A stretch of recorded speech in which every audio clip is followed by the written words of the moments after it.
Hello everyone, इस video में हम जनरल फाइनेंशियल रूल्स का चैप्टर 3 करेंगे। चैप्टर 3 लेंथी है तो मैं इसको 2 पार्ट्स में कराऊंगी।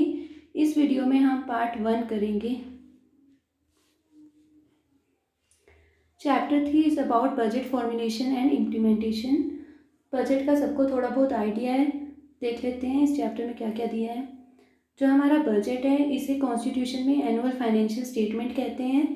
बजट वर्ड यूज़ नहीं होता कॉन्स्टिट्यूशन में।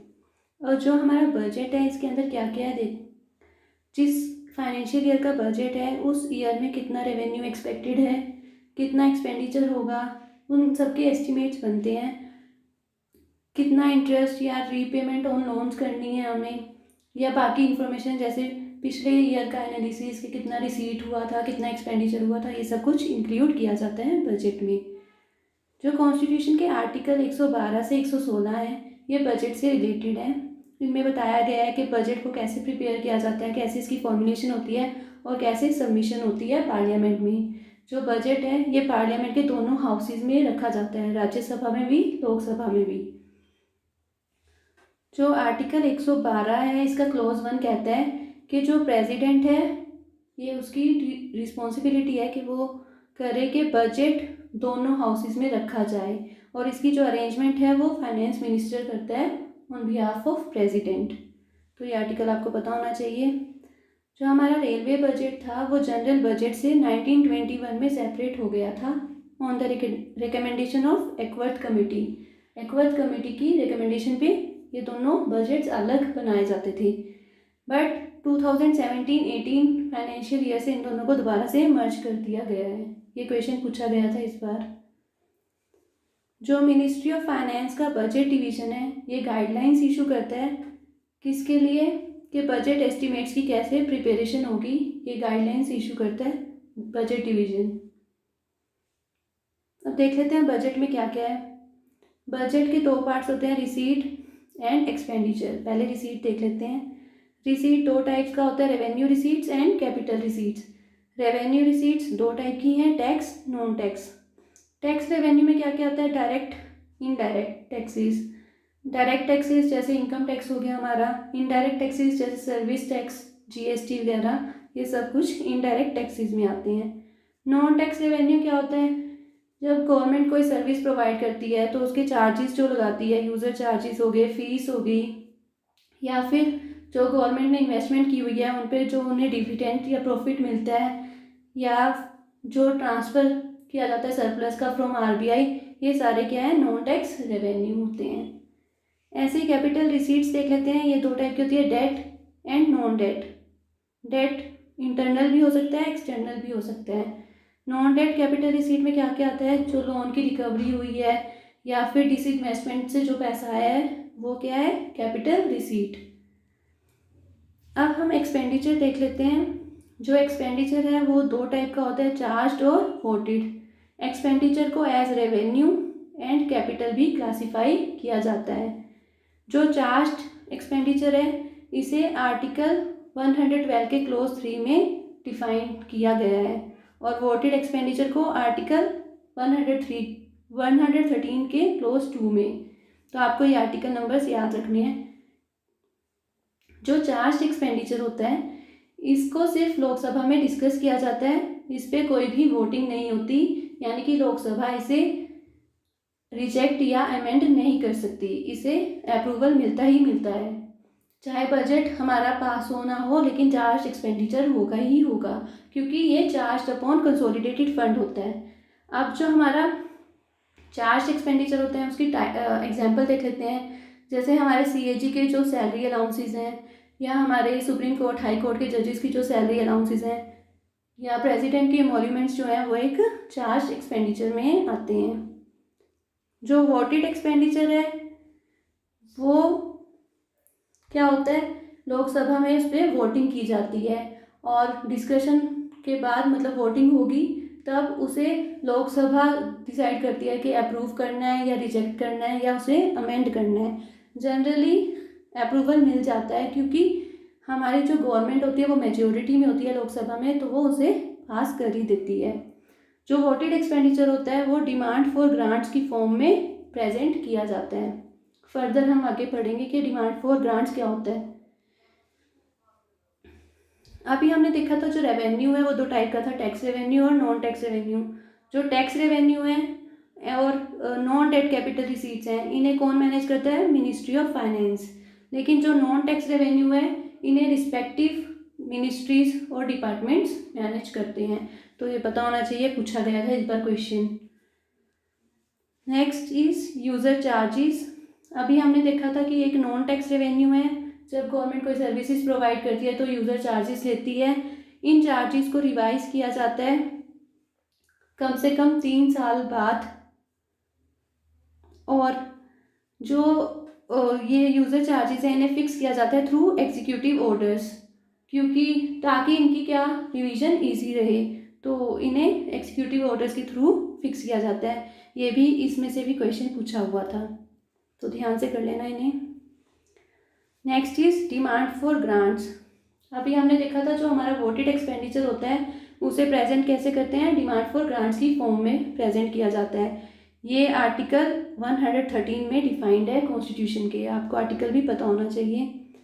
जनरली क्या होता है कि हर मिनिस्ट्री या डिपार्टमेंट का एक डिमांड फॉर ग्रांट प्रेजेंट कर सकती है, लेकिन जो लार्ज मिनिस्ट्रीज या डिपार्टमेंट्स हैं वो मोर देन वन डिमांड भी प्रेजेंट कर सकती हैं।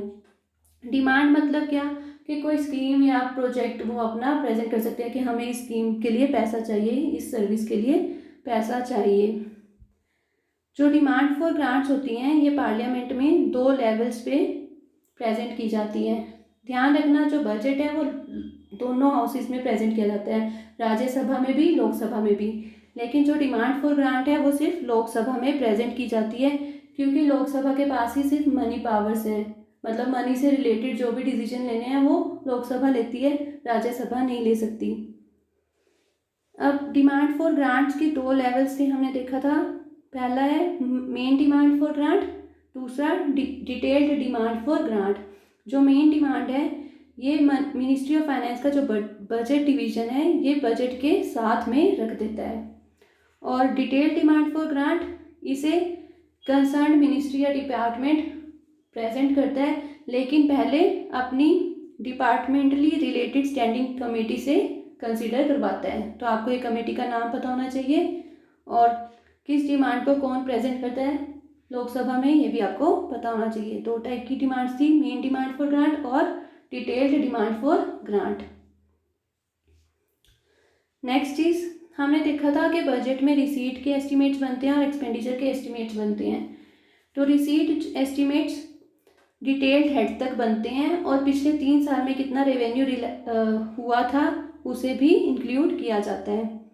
जो हमारे एक्सपेंडिचर एस्टिमेट्स हैं ये ऑब्जेक्ट हेड तक बनते हैं, और पिछले साल की जो लायबिलिटीज़ हैं इस साल क्लियर करनी है उन्हें भी इंक्लूड किया जाता है। अब हमने यहाँ पे डिटेल्ड हेड और ऑब्जेक्ट हेड की बात की। ये एक क्लासिफिकेशन का तरीका होता है किसी ट्रांजैक्शन को, जैसे कि मेजर हेड, माइनर हेड, सब हेड, डिटेल्ड हेड और ऑब्जेक्ट हेड। तो इसी से लिया गया है detailed head and object head. इसे हम चैप्टर 4 में पढ़ेंगे डिटेल में। Next is outcome budget. Outcome budget एक नया कंसेप्ट है, ये 2005 से स्टार्ट हुआ है। जो आउटकम बजट है इसे डिपार्टमेंट ऑफ एक्सपेंडिचर प्रिपेयर करती है in consultation with NITI Aayog and concerned ministries. जब बजटरी एस्टिमेट्स की फाइनलाइजेशन हो जाती है उसके बाद इसे प्रिपेयर किया जाता है। इसमें क्या होता है कि कितना किसी स्कीम या प्रोजेक्ट को बजट एलोकेट होगा वो डिपेंड करता है इसकी आउटपुट पे, और इस आउटपुट को किससे मेजर किया जाता है? Bye medium term expenditure framework statement. तो आपको इस स्टेटमेंट का नाम पता होना चाहिए। मीडियम टर्म एक्सपेंडिचर फ्रेमवर्क के थ्रू मेजर किया जाता है कि कोई स्कीम या प्रोजेक्ट कितना आउटपुट दे रही है। अब स्कीम की परफॉर्मेंस के बेसिस पे ही डिसाइड किया जाता है कि इसे कंटिन्यू रखना है और कितना बजट एलोकेट करना है, मतलब इंक्रीज करना है, डिक्रीज करना है या करना ही नहीं इसमें बजट एलोकेट। तो ये सब कुछ डिसाइड होता है उस स्कीम की आउटपुट पे। तो ये इम्पोर्टेंट है, तो आपको पता होना चाहिए कि आउटकम बजट कौन प्रिपेयर करता है। Next is appropriation. हमने देखा था कि डिमांड फॉर ग्रांट्स की फॉर्म में वोटेड एक्सपेंडिचर को प्रेजेंट किया जाता है। जब उसे अप्रूवल मिल जाता है तब फिर एप्रोप्रिएशन बिल को लाया जाता है। एप्रोप्रिएशन बिल आर्टिकल 114 में डिफाइंड है। ये क्या कहता है कि कुछ मनी को किसी पर्टिकुलर पर्पस के लिए असाइन कर देते हैं। Next is reappropriation of funds. DFPR के रूल 10 में इसे डिफाइन किया गया है। इसमें क्या होता है, किसी ग्रांट या अप्रोप्रिएशन में एक प्राइमरी यूनिट से दूसरी प्राइमरी यूनिट में ट्रांसफ़र ऑफ फंड्स होता है और किसी भी फाइनेंशियल ईयर की क्लोजिंग से पहले ही इसे कर सकते हैं। मतलब एक यूनिट से दूसरी यूनिट में ट्रांसफ़र कर सकते हैं। जैसे मान लो एक ग्रांट के अंदर ही 2-3 काम चल रहे हैं, तो एक काम में एक्सेस सेविंग हो रही थी तो दूसरे में ज़रूरत थी तो उससे दूसरे में यूज़ कर लिया। अब ध्यान देने वाली चीज़ जो ये है कि जो वोटेड और चार्ज एक्सपेंडिचर है वो दोनों अलग हैं। वोटेड एक्सपेंडिचर का चार्ज एक्सपेंडिचर से कोई लेना देना नहीं है, तो उन दोनों में हम रीअप्रोप्रिएशन नहीं कर सकते। ऐसी रेवेन्यू एंड कैपिटल एक्सपेंडिचर में इंटर रीअप्रोप्रिएशन नहीं हो सकती कि एक दूसरे में से अगर रेवेन्यू एक्सपेंडिचर का कैपिटल एक्सपेंडिचर में हम यूज़ कर रहे हैं, वो पॉसिबल नहीं है। सेम ग्रांट और एप्रोप्रिएशन भी हो सकता है। वो रीअप्रोप्रिएशन की जो एप्लीकेशन होती है वो GFR के फॉर्म 1 से दी जाती है। और जब रीअप्रोप्रिएशन की एप्लीकेशन दी जाती है तब अगर सेविंग या एक्सेस की अमाउंट 1 लाख या 1 लाख से ज़्यादा होती है तो अब हमें उसके स्पेसिफिक रीजंस देने पड़ते हैं कि क्यों इतनी सेविंग या एक्सेस हुआ। नेक्स्ट देख लेते हैं। जितना भी पार्लियामेंट एक्सपेंडिचर ऑथराइज करती है किसी ग्रांट एप्रोप्रिएशन का, उतना ही कर सकते हैं, उससे ज़्यादा नहीं कर सकते।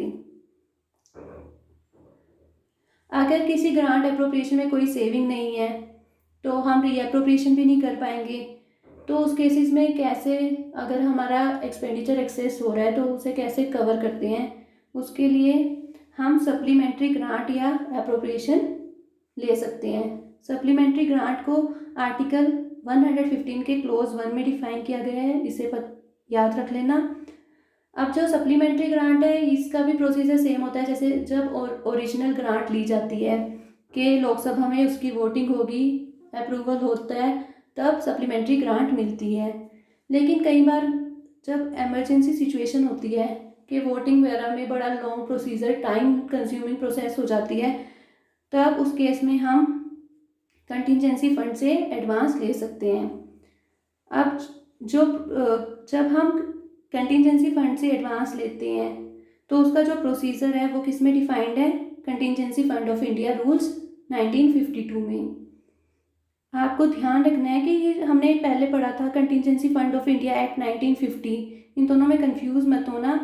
इस एक्ट के थ्रू कंटिजेंसी फंड बना था और contingency fund of India rules बताते हैं कि कंटिजेंसी फंड से एडवांस कैसे लेना है और इस फंड को कैसे रिकूप करना है।